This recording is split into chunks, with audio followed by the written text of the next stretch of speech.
Monsoon का भी कुछ लाभ नजर आ रहा है और मानसून सत्र भी प्रारंभ हो रहा है। मानसून हो या मानसून सत्र, अगर दोनों प्रोएक्टिव हो तो बहुत ही प्रोडक्टिव होते हैं।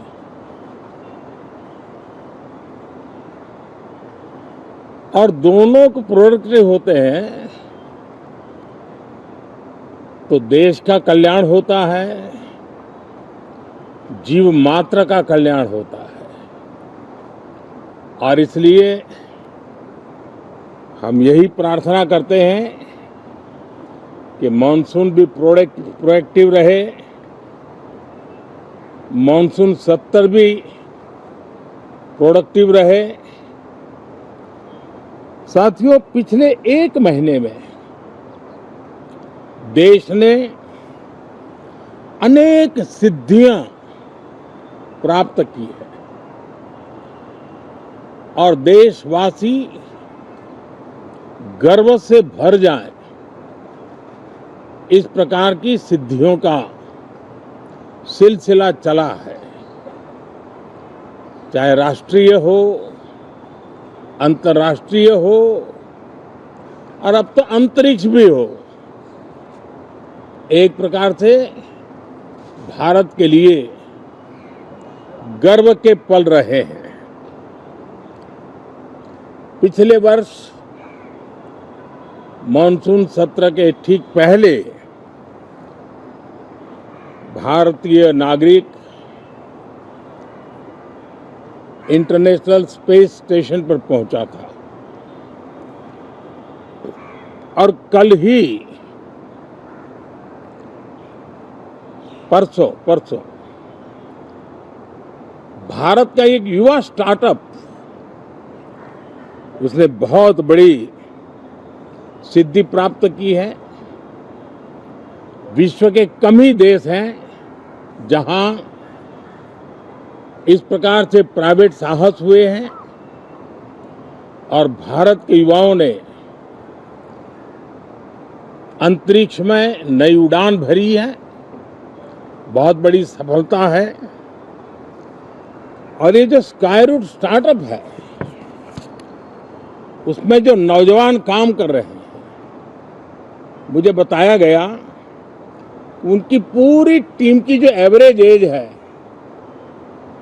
वो सिर्फ 28 साल है। ऐसे नौजवानों ने ये काम करके दिखाया है। मैं किसी 56 साल के नौजवान की बात नहीं कर रहा हूं। मैं देश के ये स्टार्टअप ने 28 के एवरेज वाले नौजवानों ने अंतरिक्ष में भारत का झंडा गाड़ दिया है। उनको तो बधाई है ही है, लेकिन ऐसी बातें जो हैं जो भारत को आत्मविश्वास से भर देती है। विश्व में भारत का प्रोफाइल सर्वमान्य, सर्वस्वीकृत बनता जाता है। साथियों, ये संयोग नहीं, ये एक संदेश है और बड़ा मजबूत संदेश है कि हमारे देश के युवाओं की क्षमता और उनकी आकांक्षा अंतरिक्ष जितनी असीम है, इससे बड़ा संदेश देश के लिए कोई और प्रेरणा नहीं दे सकता है। साथियों, जो रिफॉर्म एक्सप्रेस पर सवार होकर के आज देश चल पड़ा है, उसी का नतीजा है कि भारत के नौजवान इतना बड़ा साहस कर पाते हैं और सफल भी हो रहे हैं। साथियों, पिछले दिनों राजस्थान में बहुत बड़ी ऑयल रिफाइनरी देश को समर्पित की गई। पिछले कुछ सप्ताह पहले एक सेमीकंडक्टर प्लांट यानी तीसरा देश को समर्पित किया गया। अभी कुछ दिन पहले ग्रीन हाइड्रोजन से चलने वाली ट्रेन, और विश्व में बहुत कम देश ऐसे हैं कि जिनके पास ये सुविधा है, लेकिन भारत ने जो हाइड्रोजन ट्रेन देशवासियों को समर्पित की है, वो सबसे ताकतवर इंजन वाली है और सबसे लंबी है। ये अपने आप में भारत के वैज्ञानिक, भारत के इंजीनियर्स, भारत के इनोवेटर्स, भारत के उद्यमी, भारत के श्रमिक, ये जो एक लक्ष्य लेकर के देश के लिए जी रहे हैं, देश के लिए काम कर रहे हैं, उसी का परिणाम है। साथियों, हम भली भांति जानते हैं और पूरी दुनिया चिंतित भी है, लगातार कहीं न कहीं युद्ध की स्थितियां बनती रही है। पश्चिम एशिया के युद्ध के कारण भारत जैसे देश जो एनर्जी के लिए औरों पर डिपेंडेंट है, उनके लिए ये पश्चिम एशिया का युद्ध एक बहुत ही बड़ा संकट का कारण रहा। Petrol, diesel, LPG, fertilizer, chemicals, यानी हर विषय में अनेक बाधाएं, अनेक संकट आए। उसके बावजूद भी भारत 7.7% के ग्रोथ से दुनिया की मेजर इकोनॉमी में सबसे तेज गति से आगे बढ़ने वाला देश बन के रहा। ये भारत के सामर्थ्य का परिचायक है। भारत किस प्रकार से उत्साह और उमंग के साथ नई ऊंचाइयों को पार करना चाहता है, उसकी इसमें एक झलक है। और ऐसे में जब ये मॉनसून सत्र आरंभ हो रहा है, देश ने स्पीड पकड़ ली है और संसद का स्पिरिट उस स्पीड में नई ऊर्जा भर सकता है। सकारात्मक स्पिरिट राष्ट्र के लक्ष्यों को प्राप्त करने के लिए बहुत आवश्यक होता है।